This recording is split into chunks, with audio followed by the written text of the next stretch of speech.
सहाय्यकारी क्रियापद म्हणजे काय? त्याला आपण इंग्लिशमध्ये म्हणत असतो ऑक्झिलरी वर्ब किंवा हेल्पिंग वर्ब.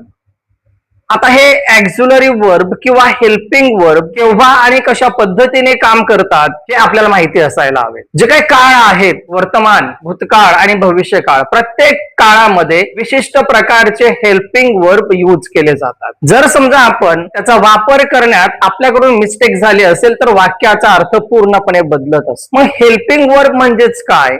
तर वाक्य तयार करण्यासाठी मदत करणारे शब्द आपण त्यांना हेल्पिंग वर्ब किंवा सहाय्यकारी क्रियापद असे म्हणत असतो. ओके, मग हे आपल्याला माहिती असायला हवेत. जेव्हा आपण वाक्य रचना करत असतो तेव्हा जर आपण योग्य पद्धतीने या सहाय्यकारी क्रियापदाचा वापर केला तर चांगल्या पद्धतीने आपण वाक्य तयार करू शकतो, अर्थपूर्ण वाक्य तयार करू शकतो. घाबरून जाऊ नका. जर आपल्याला माहिती नसेल तर आपल्या टॉपिकच्या माध्यमातून ते समजायला मिळणार आहेत. आजच्या टॉपिकच्या माध्यमातून आपण काय समजून घेणार आहोत तर बघा, या ठिकाणी लिहिलेलं आहे प्रेझेंट टेन्स. प्रेझेंट टेन्स म्हणजेच काय तर वर्तमान काळ. वर्तमान काळातील टू बी ची रूपे. टू बी म्हणजेच काय? टू बी असेल, टू हॅव असेल. ओके, तर त्याची रूपे कोणती? वर्तमान काळामध्ये कोणते सहाय्यकारी क्रियापद वापरले जातात त्याची सविस्तर माहिती आपण समजून घेणार आहोत. बघा, टू बी ची रूपे म्हणजेच एम, इज, आर या शब्दांचा किंवा या सहाय्यकारी क्रियापदाचा वापर कसा केला जातो आणि केव्हा केला जातो फार महत्वाचा आहे. एम, इज, आर चा वापर हा जो एक छोटासा तक्ता आहे तो तक्ता आधी आपण समजून घेऊया. पुरुष, प्रथम पुरुष, द्वितीय पुरुष आणि तृतीय पुरुष. नंतर त्याच्या बाजूला आपल्याला कॉलम दिसत आहेत दोन. एक म्हणजेच एक वचन आणि दुसरा अनेक वचन. एक वचन याला आपण इंग्रजीमध्ये म्हणत असतो सिंग्युलर, अनेक वचन प्लुरल. प्रथम पुरुष मध्ये काय म्हटलेलं आहे? I M. आय म्हणजेच कोण तर मी. I am. एम म्हणजेच काय तर सहाय्यकारी क्रियापद आहे. वाक्य पूर्ण करण्यासाठी सहाय्यकारी क्रियापद मदत करत असतात. जर समजा आपण सहाय्यकारी क्रियापदाचा वापर केला नाही तर वाक्याचा अर्थ पूर्ण होत नाही, वाक्य पूर्ण होत नाही. वाक्य पूर्ण होण्यासाठी जे हेल्पिंग वर्ब्स असतात, मग टू बीचे वर्तमान काळातील असतील, भूतकाळातील असतील किंवा भविष्य काळातील असतील, ते वेगवेगळे असतात. त्याचा प्रॉपर वापर करणं गरजेचं असतं. प्रथम पुरुष मध्ये काय म्हटलेलं आहे? I M. आय एम म्हणजे मी आहे, एक वचन आहे. त्याचा अनेक वचन काय होत असतो? We are. We are. We म्हणजेच आम्ही, आर म्हणजे आहोत. ओके, लक्षात. द्वितीय पुरुष पहा, यू आर तू आहेस आणि यू आर तुम्ही आहात. यू आर हा एक वचन आणि अनेक वचन मध्ये सुद्धा सेम वापरला जातो, फक्त त्याचा अर्थ आपण समजून घेत असतो. तुम्ही. तृतीय पुरुष मध्ये पहा कोणकोणते प्रोनाउन्स आणि त्याच्यानंतर काय वापरलेले आहेत तर ही, शी आणि इट. याला सहाय्यकारी क्रियापद कोणते वापरले जातात तर इज वापरले जातात. लक्षात ठेवा, प्रॉपर आपल्याला याची डेफिनेशन आणि वाक्यानं आपण उपयोग करणार. Is, she is, it is. ही म्हणजेच कोण? तो. शी म्हणजेच कोण? ती. इट म्हणजेच कोण? ते. तर असे जे काही तृतीय पुरुषवाचक सर्वनामे असतात त्यांच्या नंतर इज हा जो काही हेल्पिंग वर्ब असतो त्याचा वापर केला जात असतो. अनेक वचन मध्ये काय होत असतं तर इज, शी, इट यांचा अनेक वचनी करत असताना दे हा शब्द वापरला जातो. दे हा सर्वनाम वापरला जात असतो आणि जर समजा दे आला असेल तर त्याच्या पाठोपाठ आर हा सहाय्यकारी क्रियापद येत असतो. दे याचा अर्थ ते आर आहेत. ओके, हा छोटासा तक्ता परंतु अत्यंत उपयुक्त असा आहे. बघा, प्रत्यक्ष आपण आता जे काही सहाय्यकारी क्रियापद दिलेले आहे त्याचा वापर कसा केला जातो, केव्हा केला जातो ते आपण समजून घेतोय. एम चा वापर, एम या सहाय्यकारी क्रियापदाचा वापर केव्हा केला जातो तर स्वतःबद्दल बोलताना, स्वतःची माहिती सांगताना, स्वतःची ओळख करून देताना एम याचा वापर केला जातो. बघा, डेफिनेशन काय म्हटलेले आहे? एमचा वापर नेहमी आणि फक्त, एम या सहाय्यकारी क्रियापदाचा वापर नेहमी आणि फक्त आय म्हणजेच मी या प्रथम पुरुषी एक वचनी सर्वनामासोबतच केला जातो. म्हणजेच हा जो काही एक वचन जो सहाय्यकारी क्रियापद वापरला जातो एम, तो केव्हा वापरला जातो? प्रथम पुरुष मध्ये जो आय हा प्रोनाउन्स वापरला जातो तेव्हा आय सोबत एम याचा वापर केला जात असतो नेहमी. ओके, एमचा वापर नेहमी आणि फक्त आय या प्रथम पुरुषी एकवचनी सर्वनामासोबतच केला जातो. लक्षात ठेवा. ते कसं, एक्झाम्पल म्हणून या ठिकाणी दिलेले आहेत पहा. I am a boy otherwise girl. या ठिकाणी आपण स्लॅश दिलेला आहे, ऑब्लिक केलेला आहे. आय एम, आय हा सर्वनाम आहे, त्याच्यानंतर कोणतं सहाय्यकारी क्रियापद वापरलेला आहे तर एम आहे. एम हा केव्हा वापरला जातो तर आय नंतर किंवा आय सोबत एम हा सहाय्यकारी क्रियापद वापरून तो वाक्य पूर्ण केला जात असतो. या ठिकाणी काय म्हटलेलं आहे, I am boy, I am man, I am teacher, I am doctor.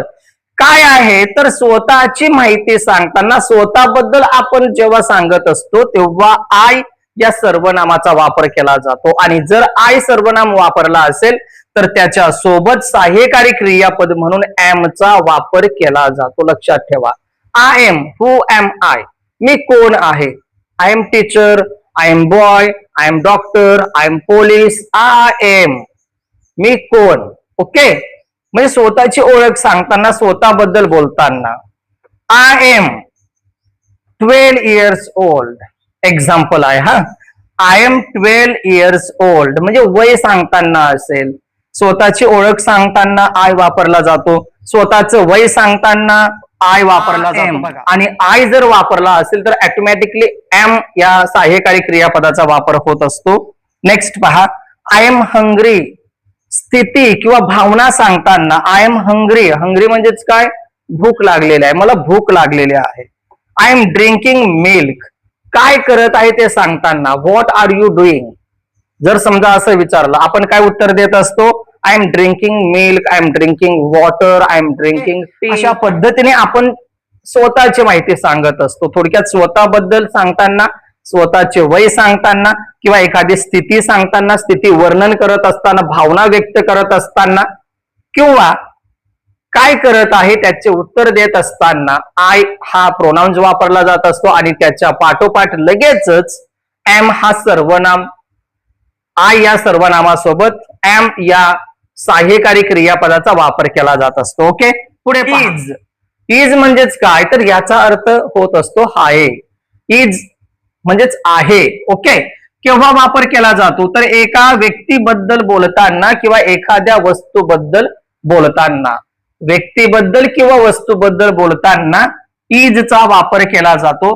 कसा, जेव्हा आपण दुसऱ्या एका व्यक्तीबद्दल, प्राण्यांबद्दल, वस्तूबद्दल बोलतो तेव्हा ही, शी आणि इट हे जे एकवचनी प्रोनाउन्स असतात त्याचा वापर केला जात असतो आणि तेव्हा त्यांच्या पाठोपाठ इज या सहाय्यकारी क्रियापदाचा वापर केला जातो. ही, शी, इट हे जे काही प्रोनाउन्स आहेत ते एकवचनी आहेत आणि जर समजा एकवचनी प्रोनाउन्स वापरले असतील, ही असेल, शी असेल, इट असेल तर त्यांच्या पाठोपाठ कोणता सहाय्यकारी क्रियापद वापरला जातो, इज हा सहाय्यकारी क्रियापद वापरला जातो. कसं, एक्झाम्पल, ही बघा, he is my friend, he is my friend. आपण कोणाबद्दल बोलतोय, एका व्यक्तीबद्दल बोलतोय. ही इज माय फ्रेंड की तो माझा मित्र आहे. She is my sister, she is म्हणजे ती माझी बहीण आहे. It is a cat, cat हे काय आहे तर या ठिकाणी आपण म्हटलेलं आहे प्राण्यांबद्दल बोलताना, व्यक्तीबद्दल बोलताना किंवा एखादी वस्तूबद्दल बोलताना ही, शी आणि इट ह्या नामांचा वापर केला जातो आणि जर समजा हे सर्वनाम वापरले असतील तर त्यांच्या पाठोपाठ सहाय्यकारी क्रियापद म्हणून कोण काम करत असतो तर इज हा सहाय्यकारी क्रियापद काम करत असतो. It is a cat, it नंतर इजचा वापर आहे. पाहू शकता आपण या ठिकाणी हा तक्ता या ठिकाणी आपण पाहतोय, इट नंतर इज आलेला आहे. It is my new bag, it is my new bag. Bag काय आहे तर बॅग ही वस्तू आहे. वस्तूबद्दल बोलताना, व्यक्तीबद्दल बोलताना, प्राण्यांबद्दल बोलताना किंवा व्यक्तीबद्दल बोलताना हे प्रोनाउन्स वापरले जातात आणि त्यांच्या सोबत इज हा सहाय्यकारी क्रियापद वापरला जातो. लक्षात ठेवा. Rohini is a clever girl, Rohini is a clever girl. Rohini कोण आहे तर व्यक्ती आहे. कशी आहे तर हुशार आहे. बरोबर ना. म्हणजेच इज एखाद्या व्यक्तीबद्दल बोलताना, प्राण्यांबद्दल बोलताना, वस्तूबद्दल बोलताना ते जर एकवचनी असतील तर अशा वेळेस सहाय्यकारी क्रियापद म्हणून कोण काम करत असतो तर इज हा सहाय्यकारी क्रियापद म्हणून काम करत असतो. लक्षात ठेवा. ठीक आहे. पुढे पहा इथे द डॉग इज बार्किंग. कुत्रा भुंकत आहे. कुत्रा काय करत आहे.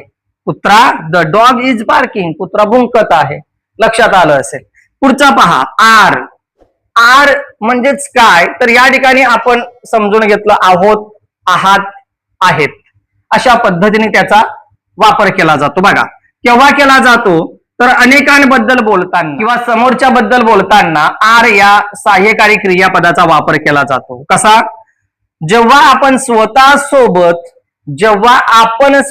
सोबत इतरांबद्दल वी समोरच्या व्यक्तीबद्दल वापरला जातो. यू किंवा अनेकांबद्दल बोलताना दे बोलतो तेव्हा आर हे सहाय्यकारी क्रियापद वापरले जाते. बघा जेव्हा आपण स्वतः सोबत इतरांबद्दल तेव्हा वी, त्याचबरोबर समोरच्या व्यक्तींबद्दल यू किंवा अनेकांबद्दल बोलताना दे असे जे आपण प्रोनाउन्स वापरत असतो त्यांच्या पाठोपाठ सहाय्यकारी क्रियापद म्हणून कोण काम करत असतं आर हे सहाय्यकारी क्रियापद काम करत असते.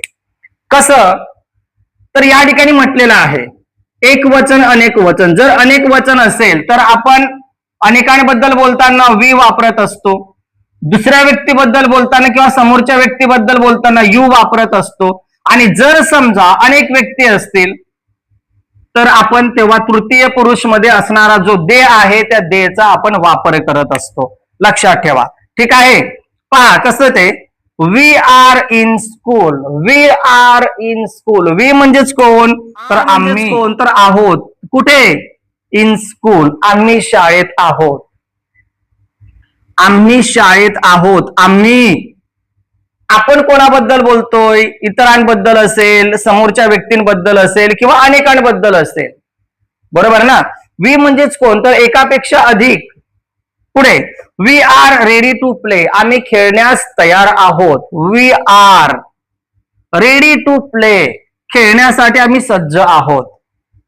You are my best friend. You are my best friend की तू माझा चांगला मित्र आहेस. या ठिकाणी आपण सहाय्यकारी क्रियापद वापरलेले आहेत. नंतर you are very smart. You are very smart. They are watching TV. They are अनेकांबद्दल. बघा दे म्हणजेच कोण तर ते काय करत आहेत. They are watching TV. They are watching TV. ते काय करत आहेत टीव्ही पाहत आहेत. Okay. The mangoes are sweet. The mangoes are sweet याचा अर्थ काय द मँगोज आर स्वीट. आपण अनेक फळांबद्दल बोलतोय. बघा फळ म्हणजेच आंबा. अनेक म्हटलेला आहे. मँगो म्हणजेच एक. मँगोज म्हणजे अनेक आंबे. ते आंबे कसे आहेत तर टेस्टी आहेत, स्वीट आहेत, गोड. Children are running. चिल्ड्रन म्हणजेच काय तर मुलं. मुलं काय करत आहेत धावत आहेत. बरोबर. चिल्ड्रन हा प्लुरल वर्ड आहे. सिंग्युलर कसा आहे चाइल्ड. या ठिकाणी चिल्ड वाचू नका. ओके. चाइल्ड आणि त्याचा plural word children. Children are running की मुलं धावत आहेत.